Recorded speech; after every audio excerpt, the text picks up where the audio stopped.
Bismillahirrahmanirrahim. Assalamualaikum warahmatullahi wabarakatuh. Inna Allaha wa malaikatahu yusalluna 'alan nabi. Ya ayyuhalladzina amanu sallu 'alaihi wa sallimu taslima. Alhamdulillahi rabbil alamin wa bihi nasta'inu ala umuri dunya waddin. Wassalatu wassalamu ala asrafil anbiya'i wal mursalin sayyidina wa maulana Muhammadin wa ala ahlihi wa sahbihi ajma'in. Rabbi israh li sadri wa yassir li amri wahlul 'uqdatam min lisani yafqahu qawli, amma ba'du. Alhamdulillah, dengan memanjatkan puji dan syukur kepada Allah Subhanahu wa taala atas rahmat dan limpahannya, kita masih diberikan nikmat iman, nikmat sehat dan nikmat panjang umur, dan bisa hadir di subuh yang kelima ini di bulan suci Ramadan. Semoga kita diberikan rahmat, sehat, diberikan rezeki yang berlimpah di subuh yang kelima ini, yang akan menyampaikan tausiah di bulan suci Ramadan ini, yaitu Habib Ali Al-Hidwan, yang nanti menyampaikan tausiahnya panjang lebar. Marilah kita simak apa yang disampaikan oleh Habib. Semoga bermanfaat bagi kita semua. Akhir kalam, kami selaku panitia Sinar Ramadan mengucapkan wabillahi taufiq wal hidayah. Assalamualaikum warahmatullahi wabarakatuh. Bismillahirrahmanirrahim. Assalamualaikum warahmatullahi wabarakatuh. Bismillahirrahmanirrahim. Wassalamu ala habibina wa syafiina Rasulillah Sayyidina wa maulana Muhammad bin Abdillah wa ala alihi wa sahbihi wa wala. La hawla wa la quwwata illa billah. Rabbi shrah li sadri wa yassir li amri wahlul 'uqdatam min lisani yafqahu qawli. Wasadid bihi lisani wa hadi qalbi bijahi nabi wa sahbil ali. Subhanallah rabbil wa la ilaha illallah wallahu akbar. Ada kulli harfin dibawi utab nagara ini terhadap dahil amal. Yang kami cintai, kami muliakan para pecinta majelis ilmu, pecinta Nabi Muhammad SAW, jamaah Masjid Al-Yakin, pejuang salat subuh sekalian yang dimuliakan oleh Allah. Alhamdulillah, sekarang masuk subuh ke-5 daripada bulan suci Ramadan. Mudah-mudahan Allah istiqomahkan kita pada bulan Ramadan ini, dan Allah Subhanahu wa taala terima semua amal ibadah kita, dan Allah jadikan kita orang yang istiqomah sampai akhir bulan Ramadan nanti. Amin ya rabbal alamin. Kalau perlu sampai Ramadan tahun depan. Bayangkan kalau kajian rutin kita selama ini, saya asal datang, masya Allah. Mudah-mudahan istiqomah semuanya, amin. Saya kutip dari kitab Asrarus Shaum, rahasia-rahasia puasa, diambil dari kitab Ihya Ulumuddin karya Imam Abu Hamid Muhammad bin Muhammad Al-Ghazali alias Imam Ghazali. Beliau mengatakan bahwasanya innahu qahrun li'aduwillahi azza wa jalla, bahwasanya perut itu, isi perut kata beliau itu bisa menjadi sebab bercokolnya musuh Allah. Tahu bercokol ya? Berkumpul. Fa inna wasilata syaitan la'anahu wa asyahud. Karena nanti wasilah setan untuk menggoda umat manusia itu dari syahwat, dan syahwat itu datangnya dari makan minum, dan makan minum itu tempatnya ada di dalam perut. Wa inna ma taqawwa syahwat bil akli wasyurb. Dan syahwat itu akan menjadi kuat dengan makan dan minum. Jadi makan minum itu bukan hanya memperkuat fisik kita, tubuh kita, menambah tenaga dan lain-lain, tapi juga syahwat menjadi kuat dengan makan dan minum tadi.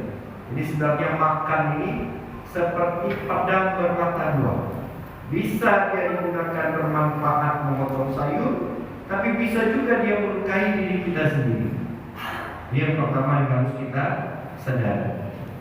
Makanya dalam Islam berlebihan itu tidak boleh.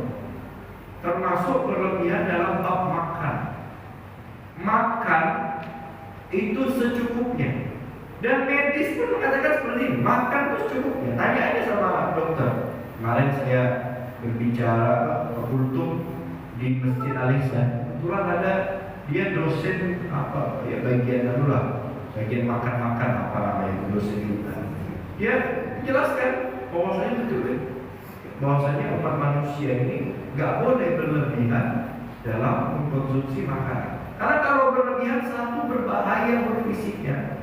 Ternyata ditinjau dari segi agama, banyak makan juga bikin syahwat gemuk. Syahwat kalau sudah gemuk susah ibadah. Saya sering menyampaikan di jamaah Masjid Yakin. Yang sering dengar mungkin ingat, tapi karena ini lama saya ulang mungkin. Apa sih perbedaan godaan setan sama godaan syahwat? Setan itu godaannya gampang, nggak kuat, mudah. Godaan setan itu gampang dikonter, gampang dilawan. Godaan setan itu bisa dilawan dengan ilmu, bisa dilawan dengan kawan yang baik, bisa juga dilawan dengan lingkungan yang baik. Itu godaan setan.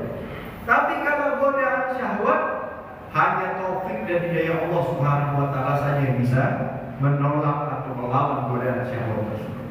Nah, sebelum kita melanjutkan, apa sih perbedaan godaan setan dan godaan syahwat? Kalau godaan setan itu dia tidak mesti itu doang. Misalkan dia ngajak kita A nggak bisa, dia lari ke B. B nggak bisa, lari ke C. C nggak bisa, lari ke D.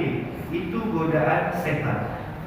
Tapi kalau godaan syahwat, godaan hawa nafsu itu aja, sampai mati itu terus, nggak pernah melenceng ke yang lain. Contoh. Dan biasanya syahwat ini selalu mengajak kepada kejelekan. Wa ma ubayyin nafsi inna nafsal ammaratun bisu. Aku tidak pernah membiarkan nafsu, karena nafsu itu selalu mengajak kepada kejelekan. Kita Nabi Yusuf dalam Al-Quran kan. Contoh. Misalkan contoh ya, anak pengen zina. Pas buka dompet tak ada duit. Buka cuma 20.000. Tapi tetap anak harus berzina. Gak ada duit, bagaimana caranya?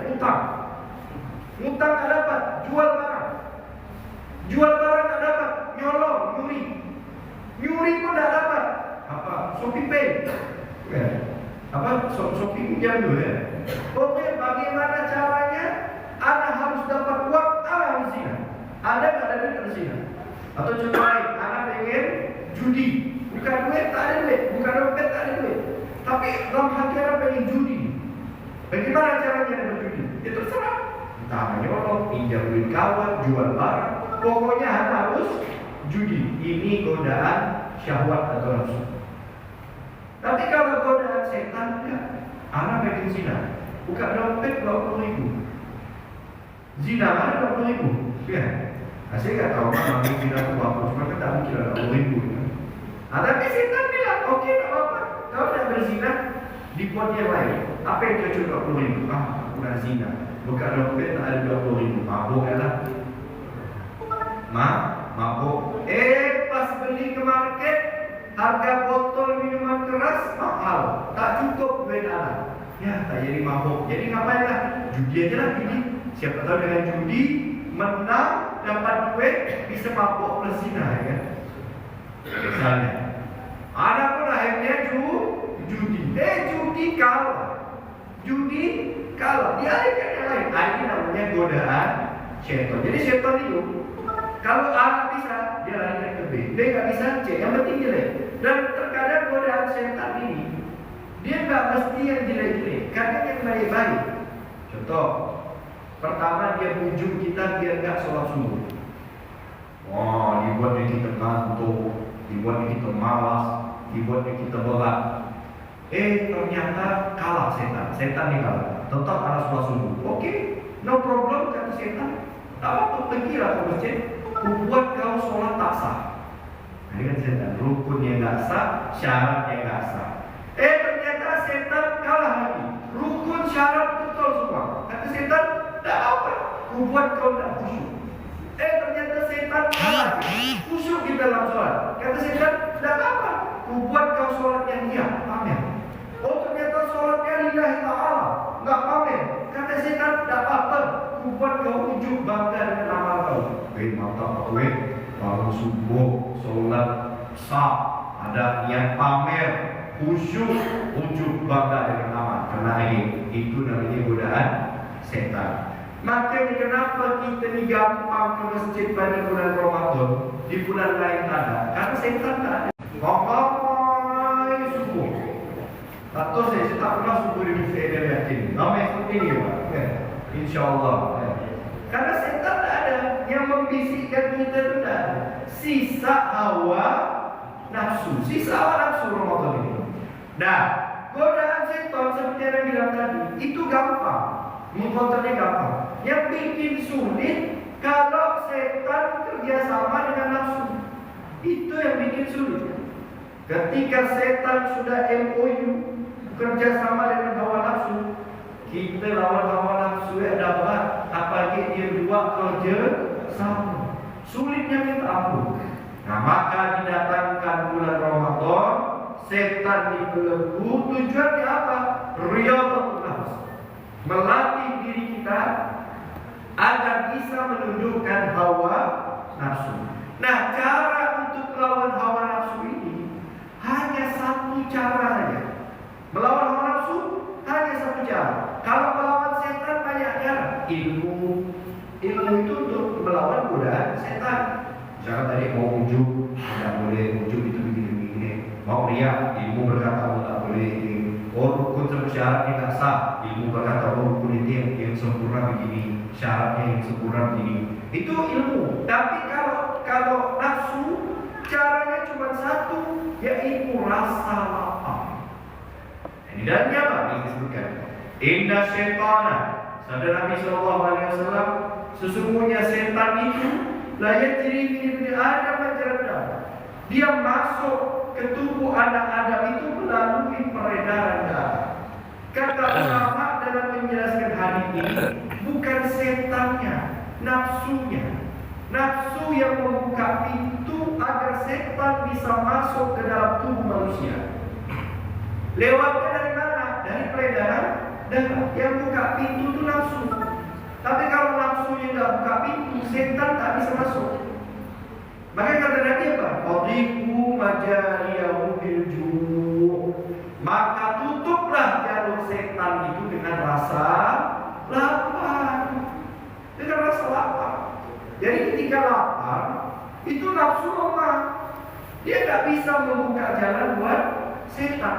Nah, dalam hadis yang lain, Nabi SAW bersabda, Ya ma'asyara syabab, anak-anak muda, man istata'a minkumul ba'a falyatazawwaj. Siapa di antara kalian yang memiliki kemampuan, maka hendaknya menikah, segeralah menikah. Kenapa? Fa innahu aghaddu lil basar wa ahsanu lil faraj.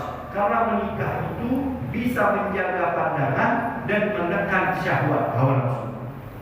Fa inna mustati', kalau tak mampu, karena tidak semua ada terkait mampu kawin kan? Mungkin belum ada dananya atau belum cukup usianya dan lain-lain. Apa kata Nabi? Fa'alaihi bisawm, maka hendaknya dia berpuasa. Loh, kenapa berpuasa? Fa'innahu lahu wija, karena puasa itu bisa menjadi benteng untuknya menekan hawa nafsu. Jadi berpuasa itu tujuannya adalah untuk biar kita lapar, tidak terlalu kenyang. Tujuannya apa tidak terlalu kenyang itu? Untuk mengalahkan hawa nafsu. Tujuannya itu.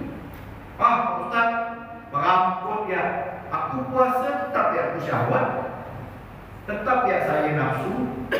Kata Nabi tadi, apa puasa bisa jadi benteng pelindung, tetap ya. Ini ada dua jawaban. Jawaban pertama, memang betul Nabi itu tidak pernah dusta. Tak ada cerita Nabi salah tadi. Yang salah itu kita. Pokok kita salah dan ide. Nabi tidak ada salah. Nabi maksum. Lalu bagaimana tadi kata Nabi puasa bisa jadi benteng? Kok aku tetap ya nafsu, tetap ya syahwat? Macam mana kita bisa puasa menekan hawa nafsu menjadi benteng? Tujuan berpuasa itu biar tidak terlalu kenyang.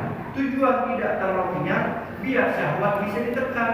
Tapi yang terjadi di kalangan kita memang puasa, tapi sahur nasi 2 bakul. Buka gorengan 20. Plus es bambu, es cincau, es belewah, es rujak, semua es masuk dalam pohon. Belum kena nasi. Ini puasa pun hilanglah hikmah puasa itu. Tujuan puasanya hilang. Jadi kata nafsu, oke, kau lapar lah. Tak apa kau lapar, tapi kan kau sahur masih banyak. Kau buka puasa banyak, buat lagi aku ketawa nafsunya. Apalagi orang Pontianak kebanyakan puasa, pas puasa tidur. Dia orang Pontianak. Di sini lain, bukan di sini ini ya. Ada itu. Di pagi ini ngomongnya tetap tentu wudhu. Saya subuh-subuh pertama kedua itu saya ngisi. Ada ibu tanya, Pak Ustaz, tolong nasihati laki saya, anak saya. Kalau udah bulan puasa tidur, Pak Ustaz, sampai subuh, bangun jam 5, langsung lama pakai sikat gigi tak mandi, langsung nyari kue berburu takjil. Dia bilang masih bersyukur bu, ada orang habis sahur langsung tidur, tak ada subuh sama sekali. Jadi nafsu itu nggak lemah dia. Apa terkonter, nggak bisa kita konternya. Ini jawaban yang pertama. Jawaban yang kedua perlu diketahui, nafsu itu ada 2. Ada nafsu yang datang sendiri, ada nafsu yang didatangkan. Nafsu itu ada 2. Nafsu datang sendiri sama nafsu yang didatangkan. Puasa ini tujuannya untuk menghalau nafsu yang datang sendiri. Itu tujuan puasa. Tapi ada orang nafsunya nggak datang sendiri, didatangkan sama dia. Ini nggak bisa. Harus taufik dan hidayah yang bisa merubahnya. Dia datangkan sendiri kok. Kalau contoh nafsu yang tiba-tiba datang. Gak ada angin, gak ada hujan, tiba-tiba syahwat. Nah ini datang sendiri. Tapi ada contoh nafsu yang didatangkan. Buka HP, wow, nengok cewek cakep, nengok bapak-bapak sipek bawa boti, nengok tontonan yang tak tentu hulu, nonton film yang tidak mendidik, nonton film. Ini nafsu yang didatangkan. Biar kau puasa, biar kita puasa, percuma. Karena memang kita sengaja mendatangkan hawa nafsu. Nah ini kalau seperti ini ya nggak bisa juga. Makanya puasa itu hanya untuk mengkontrol nafsu yang tiba-tiba datang, bukan nafsu yang datang sendiri. Oleh karena Bapak Ibu sekalian dengan Allah Subhanahu Wa Taala, konklusinya intinya sebagai penutup, maka puasa ini tidak hanya kita nggak makan, nggak minum, tapi kita isi dengan kegiatan positif, isi dengan kegiatan yang bernilai baik di dalamnya. Kenapa? Puasa tujuannya untuk mengkonter, melawan nafsu yang datang sendiri. Lalu kita isi waktu-waktu kosong kita selama berpuasa ini untuk beribadah, kegiatan yang positif, hal yang baik-baik. Tujuannya apa? Untuk melawan nafsu yang kita datangkan. Karena kebanyakan, kata ulama ini, nafsu yang didatangkan itu muncul dari pikiran yang jelek, pikiran yang jelek muncul dari tidak adanya kegiatan alias hanya melamun terus. Atau mutiara jangan banyak tinggal nanti kesurupan. Kesurupan itu bukan hanya begini ya, kejadian, tapi kesurupan juga tadi nonton, melihat, membaca, mendengarkan. Maka di bulan Ramadan jangan sampai kita mendengarkan hal-hal yang menyebabkan tujuan puasa kita hilang.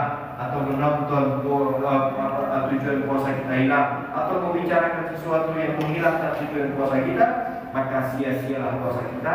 Itulah tujuan kita untuk berpuasa, adalah untuk menekan hawa nafsu, mengalahkan hawa nafsu, dan agar nanti setelah berlalu bulan Ramadan ini kita menjadi orang yang bisa mengontrol hawa nafsu kita. Semoga Allah SWT melancarkan, Allah SWT memudahkan kita untuk beribadah pada Ramadan, dan Allah jadikan kita sukses beribadah di bulan Ramadan ini. Amin amin ya rabbal alamin.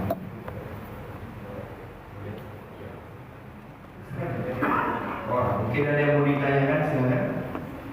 Kali aja mau ditanyakan. Betul lagi.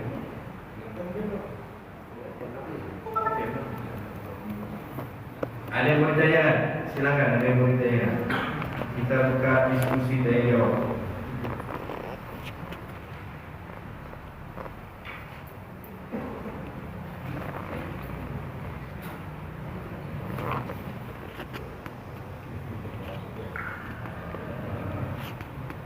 Ya, silakan Bapak Ibu. Sudah ada? Barangkali ibu ada yang mau bertanya ibu, silakan. Dua Cina, barangkali mau ditanyakan.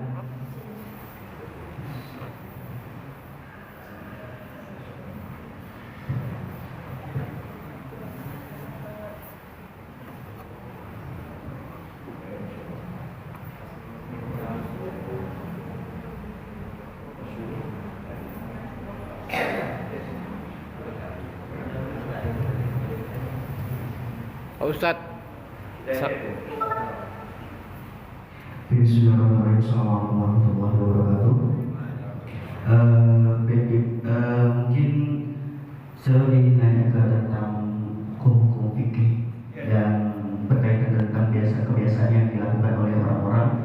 Misalkan kan banyak pendapat-pendapat ulama-ulama fikih berbeda mengenai tentang menjalankan puasa-puasa, seperti kayak misalkan gosok gigi, terus hukum makruh sunnahnya, terus ada beberapa hal-hal yang mungkin ada perbedaan di situ yang membuat seseorang itu agak sedikit ragu melakukan ibadah tersebut. Nah, misalnya dalam puasa ya contoh, mungkin ada beberapa hal-hal seperti yang dilakukan oleh setiap orang ini bisa nggak kayak diterapkan mungkin menurut fikih yang memang kita dipakai di khusus untuk di Masjid Aida ini, fikih dari mazhab Syafi'i itu, atau yang setelah dan sebagainya seperti itu. Bisa dikerucutkan ya? Bisa contoh kayak kumur-kumur, misalnya ada yang mengatakan bahwa di atas jam 12 itu tidak boleh, atau di bawah 12 itu boleh. Terus atau ada yang mengatakan ketika mandi itu kita kayak tersedot air atau dan sebagainya, itu tuh bisa membatalkan, atau bahkan ada melakukan syahwat naiknya syahwat itu bisa membatalkan misalnya. Ada nggak beberapa poin-poin yang bisa diterapkan situ? Terima kasih. Waalaikumsalam warahmatullahi wabarakatuh. Memang kita ini ikut mazhab fikih Syafi'i. Kita nggak boleh ikut mazhab lain kecuali kalau ada maslahat. Ada maslahat itu seperti darurat, nggak ada solusi kecuali mazhab itu. Itu salah satu contohnya. Tapi kalau nggak ada maslahat, nggak ada darurat, maka kita nggak boleh pindah mazhab lain, harus ikut mazhab Syafi'i. Makanya hendaknya para asatidz, para ustaz-ustaz itu harus teliti dan hati-hati menyampaikan hukum ke masyarakat. Pastikan dia sampaikan itu sesuai dengan mazhab kita, dan pemilihan bahasanya harus tepat. Ya, tadi ditanyakan nggak boleh kumur-kumur atau sikat gigi setelah zuhur. Itu betul dalam mazhab Syafi'i ada. Cuman bahasa nggak boleh ini apa? Haram nggak? Makruh nggak? Gitu. Jadi disampaikan ke kaum itu harus hukum kan?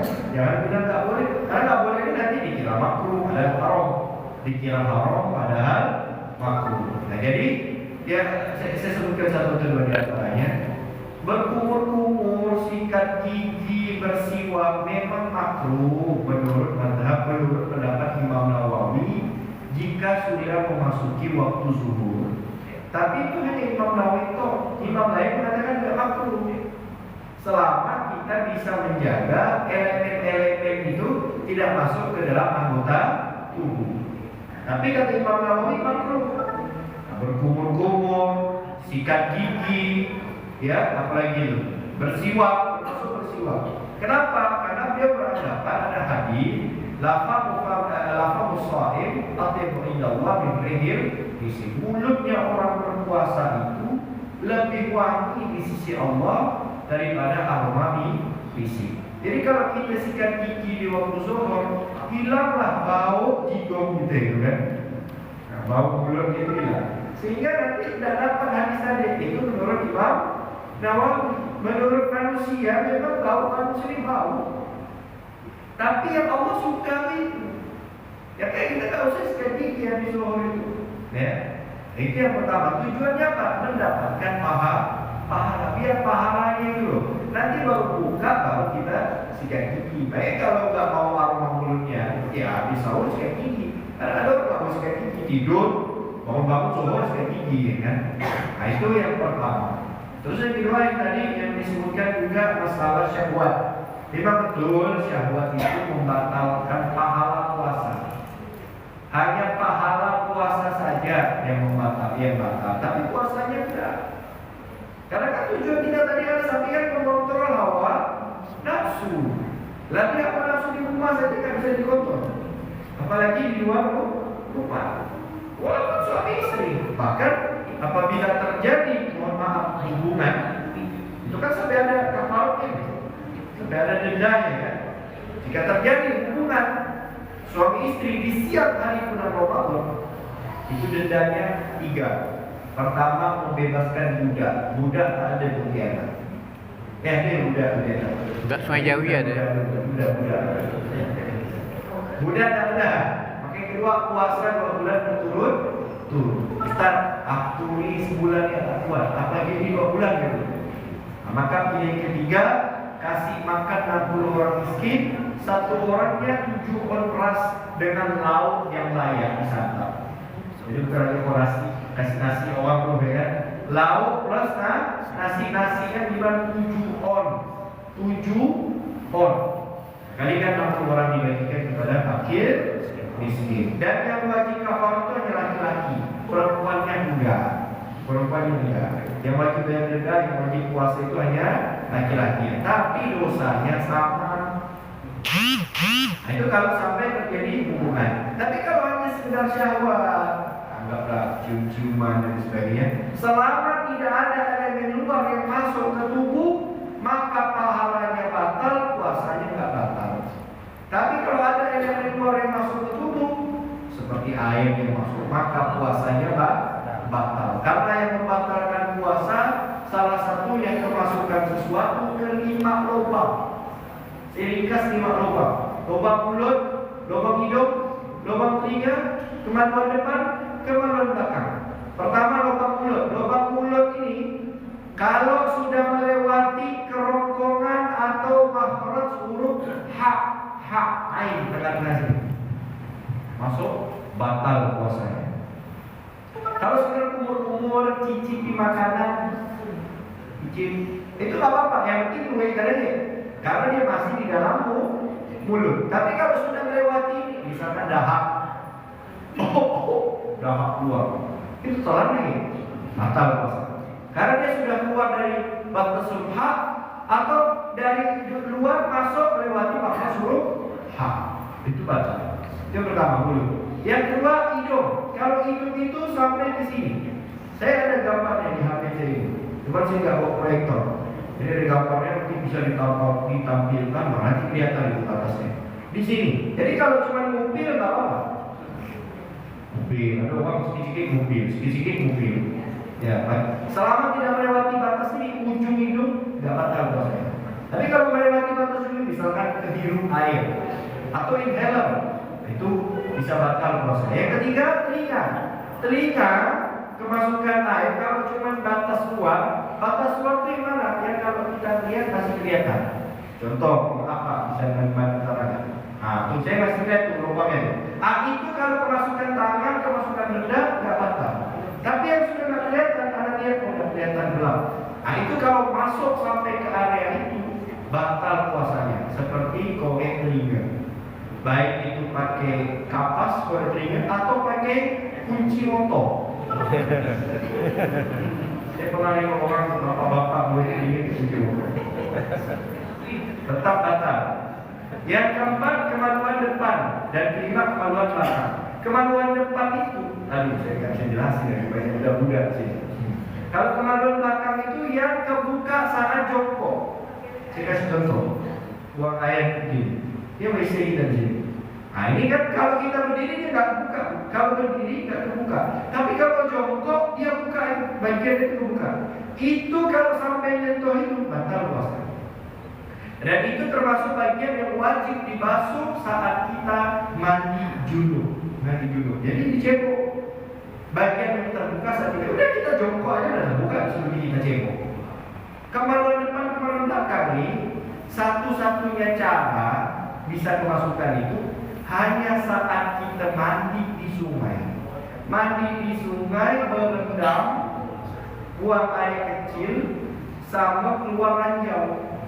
Ranjau keluar, air sungai masuk. Air seni keluar, air laut masuk. Batal. Biasa kalau udah ini cacing kremi, kecacingan. Sama orang tuanya disuruh mungkin dikasih minyak pakai kulit telinga. Itu kalau sampai masuk tuh, maka puasanya batal. Itu saja yang membatalkan puasa. Itu ya bentar sengaja haid, nifas dan lain sebagainya, berhubungan suami istri. Wallahu a'lam bishawab. Ada lagi yang lain? Ini dulu. Ya. Assalamualaikum warahmatullahi wabarakatuh. Kayak inhaler tapi bukan inhaler. Aromaterapi menenangkan pikiran. Atau yang kita bakar dupa. Sekarang ini aromaterapi tidak pakai bakar lagi, pakai koyak saja, simpan di kipas angin atau di AC, maka akan terasa aromaterapi. Apakah itu membatalkan? Karena kenikmatan, Bapak. Saya beranggapan bahwa itu kenikmatan. Terima kasih. Aromaterapi itu hukumnya sama seperti minyak. Kalau minyak itu tidak batal karena dia hanya aroma saja, bukan zat yang masuk. Beda sama inhaler, rokok. Nah, inhaler itu kita hirup batal karena dia bukan hanya aroma inhaler itu fulmin, tapi ada zat yang masuk ke dalam sehingga membuat sumbat yang hidup hilang. Rokok itu batal kalau sekedar asap doang nggak batal, karena kita sehari-hari menghirup asap. Yang bikin rokok itu batal ketika dihisap ada zat yang masuk ke dalam, nikotinnya kan atau rasanya kan saya tahu dalam rokok soalnya. Karena ada zat yang masuk ke dalam tubuh yang melewati tadi itu. Nah itu penyebab dia batal rokok itu. Kalau sekedar asap doang bisa ada yang rokok, asapnya membuka saya sendiri nggak batal karena asap. Sama seperti minyak tadi. Jadi kita lihat dulu aromaterapi itu sekedar aromanya atau ada zat di dalamnya. Karena kan tadi Bapak bilang bikin tenang, bikin apa namanya, fresh gitu kan. Iya. Nah, tinggal nanti dilihat aja komposisinya. Kalau cuma sekedar wangi-wangi biasa seperti wangi ruangan, itu nggak apa-apa, nggak batal. Karena dia cuma aroma, nggak ada zat di dalamnya. Tapi kalau sudah ada zat di dalamnya, oh ini terapi di dalamnya ada zat apa yang bikin kita apa namanya tenang, itu yang batal. Karena ada zat yang masuk ke dalam tubuh. Wallahu a'lam bishawab. Ya, silakan. Assalamualaikum. Pertanyaan, kalau misalkan gunting kuku atau gunting rambut itu sekalian mandi gimana? Gimana? Hukumnya? Kalau gunting rambut, kuku mandi Gunting gimana? Ini bulan puasa. Ya. Enggak apa-apa gunting kuku, tidak membatalkan puasa gunting kuku. Karena pernah baca ada yang mulai kuku. Mungkin yang Bapak tanyakan ini saat junub mungkin. Enggak. Kalau apakah boleh orang junub gunting kuku, gunting rambut gitu mungkin? Kalau puasa enggak masalah. Kalau sehari-hari panjang untuk dipertahankan. Ya. Cuma memang ada kesunahan menggunting kuku dan ada kemakruhan menggunting kuku. Di antaranya kita dilarang ini makruh, makanya kita harus diperinci bahasa di masyarakat. Dilarang ini makruh, bukan boleh. Seperti hari Rabu, nah, jangan menggunting kuku di hari Rabu. Sunahnya menggunting kuku di hari Senin atau hari Jumat. Begitu juga dengan rambut. Lalu apa yang kita lakukan dengan potongan tubuh itu? Kita tanam, kalau bisa ditanam, ditanam. Kuku itu, potongan kuku itu sunnahnya ditanam di kubur. Sama seperti jasad kita ya. Kita kalau mati dilempar pakai dan dikubur. Jadi kubur. Sama, semua anggota tubuh kita jika memungkinkan untuk dikubur, segera dikubur.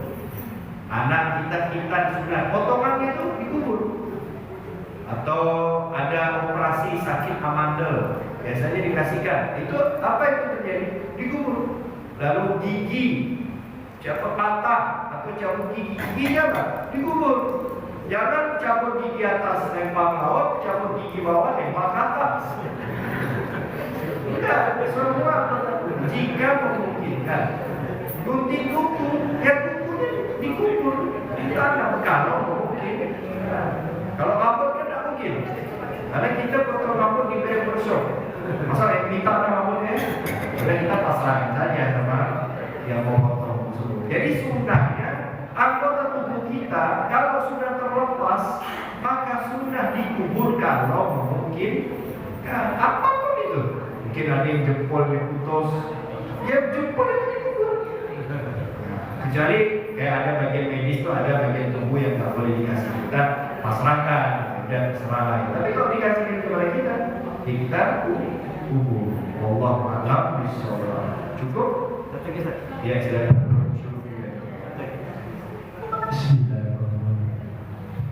Pak Ustaz, saya pernah dengar bahwa puasa itu ada 3. Yang pertama puasa orang umum atau orang awam, yang kedua puasa khusus, dan yang ketiga puasa khusus. Mohon sedikit penjelasan Pak Ustaz. Terima kasih. Itu pendapat Imam Ghazali di sini ada. Saya rasa tuh ustadz-ustadz yang lain itu pasti menyampaikan bab itu, makanya tak saya singgung. Karena memang setiap tahun pasti ustadz-ustadz itu bahas itu, saya cari bab yang jarang-jarang disampaikan. Ada puasa awam. Puasa awam itu ya puasa kita lah kayaknya, yang hanya sekedar menahan lapar dan dahaga. Pokok saum, tidur, kerja, ajar betul, buka. Nah ini puasa awam, puasa umum.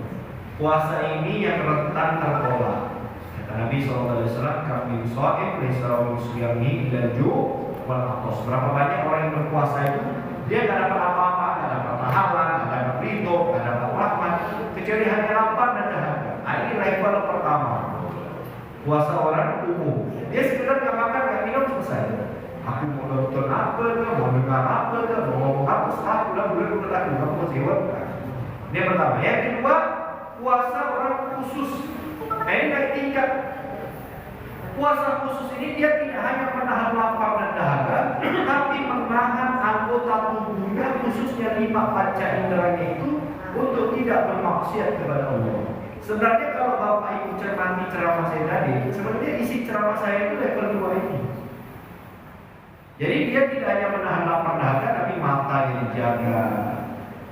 Dia nggak nonton film-film yang syahwat, dia nggak nonton film-film yang membuka aurat, dia tidak mendengarkan lagu-lagu yang haram. Ada lagu yang boleh kan, asyik, sudah lagu pop tapi yang tidak liriknya baik-baik, bagus. Tapi kalau lagu-lagu pop yang ngajak maksiat, ya kan, ngajak berzina, itu kan haram. Ya sama aja kita dengarnya haram. Mulutnya juga, tangannya, neneknya ini kan. Nah itu puasa orang khusus. Insya Allah saya yakin ke depannya banyak ustaz-ustaz yang untuk di sini akan menyampaikan hal itu. Lalu yang ketiga ada puasa khusus yang khusus. Jadi ekonomi, bisnis, VIP. Ekonomi tadi itu umum. Bisnis orang khusus. VIP, very important person. Itu level Hawas. Jadi mereka tidak hanya menahan lapar dan dahaga, anggota tubuhnya tidak bermaksiat, tapi hatinya juga tidak pernah lepas dari Allah. Jadi selalu dia menyebut nama Allah, ingat Allah, hatinya tidak pernah. Bagi mereka, hatinya lalai dari Allah, maka mereka berbuat dosa. Bagi mereka, bisa ini apa? Kita sholat ya lupa Allah, sholat lupa Allah. Apa yang di luar sholat ya? Tapi bukan berarti kita mustahil mencapai level itu. Bisa, cuma zaman sekarang berat. Ya paling tidak tuh minimal kita level 2 lah tadi, yaitu puasa orang khusus. Ya Bu ya. Tapi apa yang terjadi orang sekarang? Dia puasa, paginya nonton drama cinta-cintaan, siangnya nonton drama Korea, malamnya bergasa-gasa. Akhirnya turun lagi ke level ekonomi tadi. Hanya sekedar lapar dan dahaga. Jadi bisa puasa level 1, 2, 3 bisa, tergantung kitanya mau apa tidak untuk mencapai ke sana. Wallahu a'lam. Cukup atau ada satu ibu? Ah, itu kan kasihan. Boleh tak? Ibu satu. Mereka ibu. Bolehlah ibu satu ngomong. Jangan dia.